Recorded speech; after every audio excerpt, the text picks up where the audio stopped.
Hey, welcome to Old Roommates. Today on the show, we revisit 1989's Weekend at Bernie's. So, staple your toupee on nice and tight, have a seat, the show is about to begin. Welcome everyone to Old Roommates, the only podcast that revisits pop culture through a middle-aged lens. This is Christina. And this is Brian. And we are revisiting Weekend at Bernie's from 1989. Oh, where do I begin? Maybe I'll let Brian begin. Brian. We begin? We begin, as we always do. What is your history with Weekend at Bernie's? Well, really fun fact. Today is the 33rd anniversary That's of Weekend insane. at Bernie's. This is, I think, the third episode in a row that our dates have lined up in an amazing way. And we did not plan it. We have not planned it. And it doesn't sound like we're telling the truth, but it's true. Today is July 5th. So that was the beginning of summer. Okay, so me back then, Weekend at Bernie's, I didn't like it. In fact, I loved it. No, I didn't like it. I loved it. So I will tell you this: we had back in Brockton, Massachusetts. There was a little movie theater on the east side of Brockton. I think it was actually called East Side Cinema. I think it was called that. And on Friday nights, they had a lot of like movies that, you know, like say a month after they came out, they would go there. Oh, sure, that was like the Stoughton Cinema too. I believe the ticket costs $2.50. Oh my gosh! And we went. I mean, my friend Carrie will remember, and Jen and Julie. It's like Serpent in the Rainbow, Moving by Richard Pryor. It's like all these like kind of like weird, odd little bad movies. This was one of them. Mm-hmm. Absolutely felt I overpaid. I thought this movie was so weird and painful. I felt like I don't know what was going on. I mean, as a 89, I was a senior in high school, so I really should have been the target audience, and was kind of like, you know, it's like right. Whatever. It's like July, it's like summer. I am about to be a senior and carefree, and I'm, you know, with my friends, and this did nothing for me. I really didn't like it. I thought it was really like mean-spirited and gross. Mm-hmm. And I remember being happy that Catherine Mary Stewart was in it, because she was in Night of the Comet, and she used to be Kayla on Days of Our Lives. Yep. And I remember seeing her and thinking like, oh well, at least she's a classy lady. Like something will be redeeming. Something will be redeeming in this. And I didn't like. I don't think I liked a minute of it. How about you, Christina? Funny you should ask. So, this movie, the whole premise of it never really appealed to me. I feel like it was very popular. And I feel like people talked about it a lot. And it was never something that I really wanted to see. It's not something I would have ever gone to a movie to see. Mm. So I know I rented it. Yeah. But I think I rented it mostly out of curiosity. Mm-hmm. Just being like, why are people loving this movie so much? Why do people talk about this movie so much? I'm going to give it a try. Maybe it's not quite as bad as I thought it would be. Yeah. But unfortunately, it really was as bad as I expected it to be. It was not a surprise to me at all. It was exactly what I thought it was going to be. That's a good note. I understand that. Yeah, it was like dumb, bad, distasteful. Yeah. Disrespectful for sure. Yeah. Really, it felt like thrown together by a bunch of frat boys. Yeah. That's what it felt like. It felt like the movie was made by the two main characters. Yes. It was that messy. Yes. Like, because I mean, even the filmmaking, and we're going to get into all of it, but even the filmmaking felt messy too. Yeah. Like, it wasn't, like, it just, and I think it was something that I couldn't. Yeah. Anyway, so here we are now. When did you revisit? Through our middle-aged lens, I watched this probably 4 nights ago. Okay. Yeah, I think I did. Yeah, it was probably about that too. Yeah. Okay. My first note is Holy Mary, Mother of God, Andrew McCarthy is so miscast in this. He is just not convincing as a mess. I know you're not a fan of his anyway, really. I'm not. Nope. I kept thinking like they needed just someone like Charlie Sheen, right? Robert Downey Jr. Or Robert Downey, yeah, someone like messy, someone a little messy. Yeah. This felt like Andrew McCarthy really trying hard to be this character. He was probably trying to shake the Blaine off of him, right? Well, this is what, 4 years after Pretty in Pink? Mm-hmm. Feels like a lifetime of difference in a way. It really does. I actually, one of my first notes, who's Ducky now? Christina. Blaine has turned into Ducky. Do you know who was originally cast Don't in that? even tell me. It was John Cryer. And they recast with Andrew McCarthy. No. As if John Cryer has enough reason to hate Andrew McCarthy. Right. Yeah. That's my biggest note was Blaine has turned into Ducky. He is so fucking obnoxious. Annoying, gross. Because there's one thing to be stuck with this dead body, and fine, the movie will shove it down your throat that they have to give the idea that Bernie is still alive so that these mobsters don't kill them, but they don't know the whole story. They don't even know about that first when they first start. That's fair. Right. But it becomes like, so their reasons change. The reason changes throughout the thing. But I do think the grossest scenes with this corpse, okay, are with Andrew McCarthy. And this character is tying himself to a dead guy. Yeah. At one point he's carrying him down the stairs and he holds his head up against a stairway railing and clunks his head against the stair. It's one terrible. thing after another, it is disgusting. There is what do they call when you have sex with a dead body? Necrophilia? Is that what it's called? And there's a scene of that in this movie. I mean, listen, Weekend at Bernie's, I'm not expecting a deep emotional film about life with a corpse, but it's not. I don't know why this was a good idea. Let me jump to the end. The end, Bernie falls out of the ambulance and falls in the sand, and they all run away. Yeah. I mean, I kept thinking, that's what you should have done in the first place, sweetie. Yeah, absolutely. Just because guess what? It's really hard to find someone in New York City. In Bernie, just go to the damn cops. Just run. The whole original idea was that they wanted to stay the weekend. This is Andrew McCarthy's, what's his name? Yep. Larry. Larry's his name. Larry's, let's pretend he's still alive so we can stay here for the weekend. Mm-hmm. That's the whole idea. It's not until halfway through the movie do they realize that he was murdered or that he wanted them murdered or whatever. Well, I can't believe I'm defending Weekend at Bernie's, but there is a line that Jonathan Silverman says, because he says, they might think we had something to do with it. Don't call the cops yet. But that is absolutely ridiculous.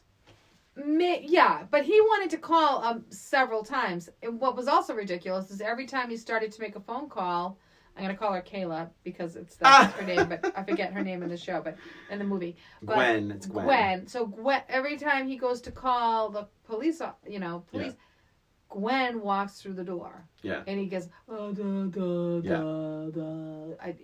okay, I guess I'd rather get laid than call the cops to say that Bernie's dead. You know what I'm realizing that we're doing? And you're exactly right. Yes. God forbid he make a phone call. God forbid he's honest with this girl he's been lying to. And we're supposed to think he's the good guy. He's the one that's trying to, but then can't because he's trying to, basically, he lies to this girl from the beginning to the second. For 37 straight minutes of this movie, he lies to her. lying. So we're supposed to now be like, oh, he must be the upstanding guy because he wants to call the police, but then he can't because he wants to have sex with this girl. Yeah. It's weird. I don't know what they're trying to do. Go on. I'm sorry. Well, yeah, so we did jump as Shallow Dives only, but I will say we didn't really talk about the before the dead thing because Bernie, they discover a dead Bernie 37 minutes into this movie. It's crazy. It's such a long setup. And what's really pathetic too is that I'm telling you nothing was funny before that. No. Something is weird about this movie where there's these pauses after the quote unquote jokes, and it feels a little TV-ish, but there's no studio audience, and so Andrew McCarthy says something funny, and there's a silence after it, and we talked about this so many times where like usually friends find each other funny. Right. But these friends don't find each other funny. They're always conflicted. They're just opposites. And you wonder why they're even friends in the first place. Completely. And the other thing is like, it gets like weird, like they're on the roof and the tar is melting. I guess that's supposed to be funny, sure. Oh yeah, they're on the roof talking about how hot they are, right?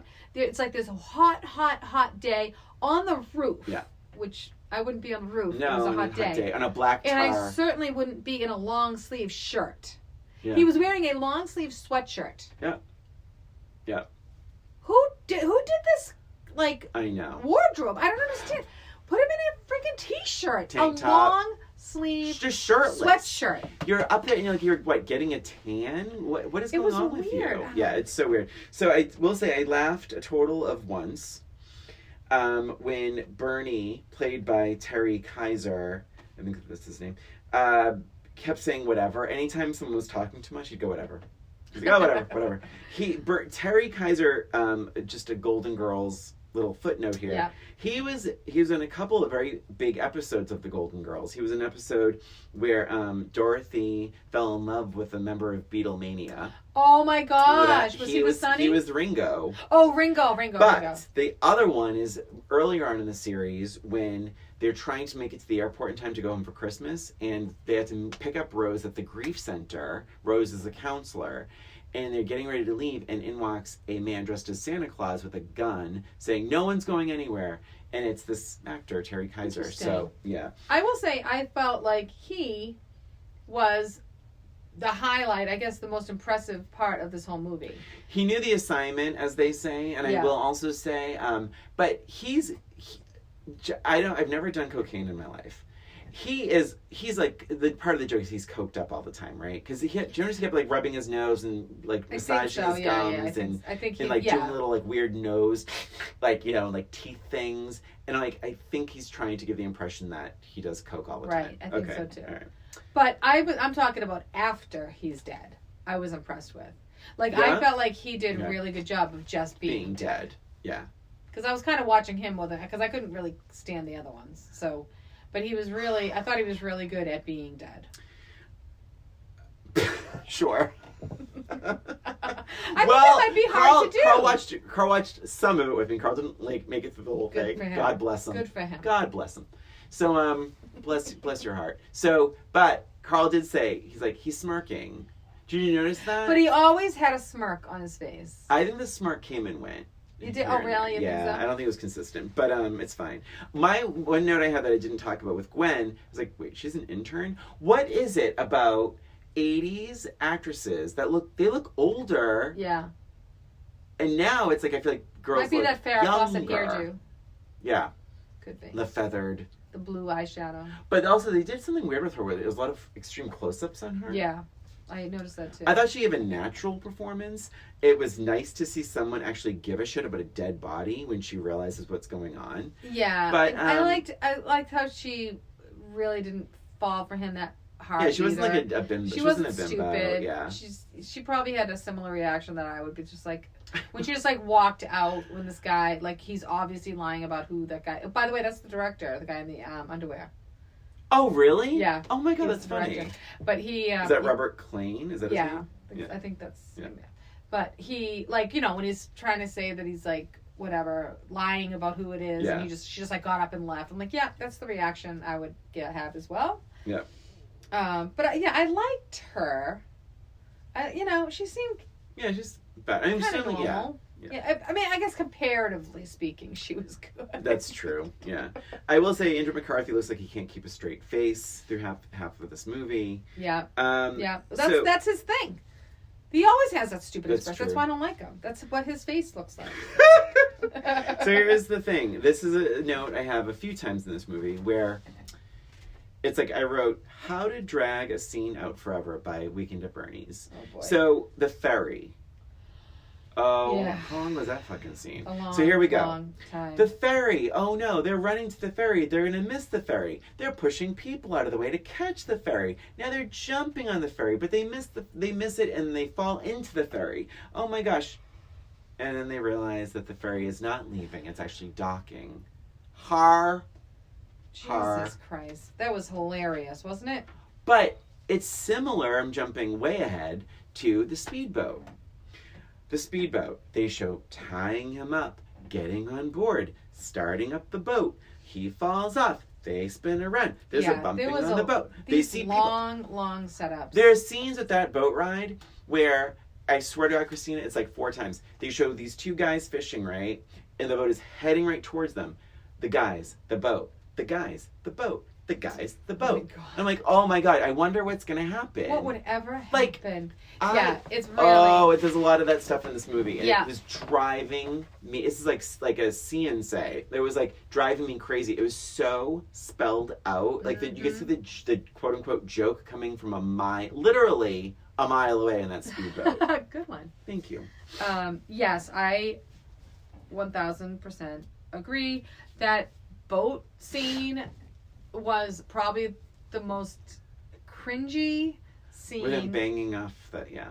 I did not find that funny at all. Christina, not only that, it was like, what's that noise? Bullshit. You weren't hearing that noise. There's no, you're not hearing way. that noise. You're not on a speedboat hearing ding, ding, ding. By the way, I would actually argue if that would really make a noise. I don't think it would. Yeah. I don't think it would. But it was awful just watching it. I'm like, oh my God, when is the scene going to end? This is terrible. And also, wow, he sustained all of those injuries, but his body's still in one piece, and he's dead, but he still has like blood. He can still get lacerations. Right? Yeah, I mean, like his head didn't pop off. Like, I mean, why not a darker Weekend at Bernie's where like this fucking like body parts falling? Bernie has fallen off ledges. He's been bashed. He's been screwed. He's had so many things done to him. Yet he's completely all in one piece. His neck isn't broken. I don't understand any of it. I didn't understand. I would love to know who finds this movie funny. Yeah. I really would. I would love to know that. I just have a note here. I wrote, Larry is too stupid to be true. He never registered as a real person to me. Ever. Well, why wouldn't he? One of the worst characters. Why wouldn't he? When he has lines that say things like, I don't understand why he wouldn't wait until Monday to kill himself. Isn't that what normal people say? Actually, you really said it like him. His line readings are really bad. His line readings are terrible. Terrible. It's like, what kind of guy? And I wrote next to him, right next to it, can't sell the comedy, McCarthy. How he says, what kind of guy? And this could have been funny in the right hands. What kind of guy invites you to his house for the weekend and then kills himself? Like that was like, better. Yeah, that was better. Well, I was trying to impersonate him. That was better than what he did. Let's see. Oh, I'm lying to you. I actually laughed a couple times when the gay guy walks up to Richard and says, "Can I get you a drink?" And Larry goes, "Okay." And the gay guy rolls his eyes and does like an evil smirk. I loved it. Here's another good line from Larry. Yeah. The woman comes in. She's like, "I'm Tony." She goes, "Hi, Tony. I'm horny." Oh, people wrote these words down. People wrote them down. Other people read them and said, "Yeah, that's it. That's the way to go with this one." Oh my God. I don't understand. Like, I wonder, Larry's like, does that line work? Is he a ladies' man? Does he get action? I can't imagine. And the way he dresses is insane. So, okay, 47 minutes in, this is how much I cared about this movie. I was like, oh my God, that's Skeet Ulrich. You know Skeet Ulrich? Oh my gosh, yes. Yeah, he was an extra, just in the background. Oh, isn't that funny? Yeah. It's his first movie appearance. He's an extra in Weekend at Bernie's. Wow. Okay, at one point someone says, "Oh my God, are you dead too?" to the gray-haired drunk guy. And I thought that was cute. Could have been funnier. I did. The second cringy moment was when she actually had sex with him. We talked about this before. Yeah. But she literally walks up. They think they're gonna be exposed. Yeah. And she doesn't notice that he's dead. Apparently climbs up on him, has some sex, and leaves. Yeah. Gross. Yeah. So what did she think was happening? That he was asleep? I just don't get it. Like, because is it because he was hard? Like he was stiff? Like I mean, but it's but that means rigor mortis. But she was mad at him too. She was mad at him. So when she walked in, she was yelling at him. Yeah. He's obviously dead. He's not saying anything back. Oh, Bernie. Yeah. I just don't understand how that scenario played out. Gross. It was disgusting.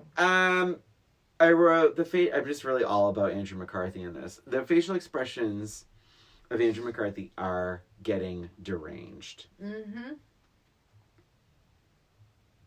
Yep. I wrote, oh boy, we're really spending every minute of this movie doing everything. There's no like, I don't need to see someone like actually untying a boat to know they got in the boat. I think they did it on purpose to stretch the runtime movie. They probably had like 3 gags, right? It's like 95. This movie's like 3 95 minutes. Yeah.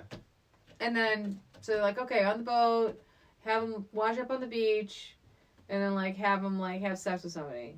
The Lighthouse, Christina. And the Lighthouse. He falls down the stairs and is this funny? Like, oh, be careful, don't look at and he gets blinded and he falls down the stairs. Like, you weren't rolling. By the way, on the floor laughing on that one. But also, I know what I would have fucking done. I would have had him fall down every fucking step in the Lighthouse. Yeah. Like, if you're gonna have him fall, have him fall. This movie is ridiculous. It's a Lighthouse. It's ridiculous. Just have him fall down every step in the Lighthouse. Make it absolutely insane. That I will watch. He falls down like 10 steps and he's fine. What's the point? What's the point of that scene? You know what's insane, Brian? What? They made a Weekend at Bernie's too. I know they did. That was a surprise. I don't understand. What kind of money did this place? I don't understand who's watching this. All right, so fine. Is this a middle-aged lens? Is that what? Do I not get this humor? I don't really understand. Carl left after they stapled the toupee. That was so just fucking gross. Oh my god! All and of by it is the so way, gross. That's in the trailer. I know. I can't believe it. So, yeah, I wrote the whole boat scene is painful. Like, do you hear something? So then, I wrote super disturbing with the killer and the phone cord and all the goofy faces. I wondered how many people were on drugs making this movie. They could barely keep straight faces in a lot of these scenes. Okay, let's see. So the movie is 97 minutes. I said it felt about 90 minutes too long. Bernie, yeah, so 37 minutes in, Bernie is dead. So, yeah. And then, so box office 15 million. Budget is 15 million. The box office was 30 million. Okay. So it doubled its budget. Critics hated it. Audiences liked it. They let cinema score. Yeah, fine. And I did some research. So the popularity grew and grew on cable. And so when they were temperature testing the idea for a sequel, this is what the American people wanted. They wanted a sequel. But I think the budget for Weekend at Bernie's Part 2 in 1993, I think the budget was half of the original. So I don't know if the studio had a lot of faith in that sequel. Yeah. Were they, does it say whose side, was it Andrew McCarthy again, or? It was all it was the originals? same. It wasn't, not Catherine Mary Stewart. Good for her. But good, yeah, she was smart on that one. But it was Andrew McCarthy and Jonathan Silverman. Wow. Jesus is right. Yeah, when they ran away from Bernie's body at the very end, I'm like, they should have done that with the fucking script on this thing. Yep. Why would you read the script and be like, oh my god, this is going to be amazing. This is going to shed my Blaine image. Yeah. This is going to... What did you say? No, remember when we talked about Showgirls? And I was like, well, she wanted to shed her Saved by the Bell image. And you said, she shaved her career. No, shed her career. She probably shaved her career, too. Oh, God. Oh, my God. I have no minutes. I have a match game. All right, and I have an FMK. I couldn't even think about this anymore. God. I couldn't think about this movie anymore. I'm like, I'm just doing an FMK. I can't. Christina, I'm being honest. I went to the well on this, and I did what we sometimes do on match games, where I invent a sequel. Okay. I think you're going to get it. I feel confident. All right. Christina, wouldn't you know it? They're making another Weekend at Bernie's. Good Lord. Get ready for Weekend at Bernie's 3, Going for the Gold takes place during the Winter Olympics. Yes, friends, it turns out that Bernie is a natural at blank.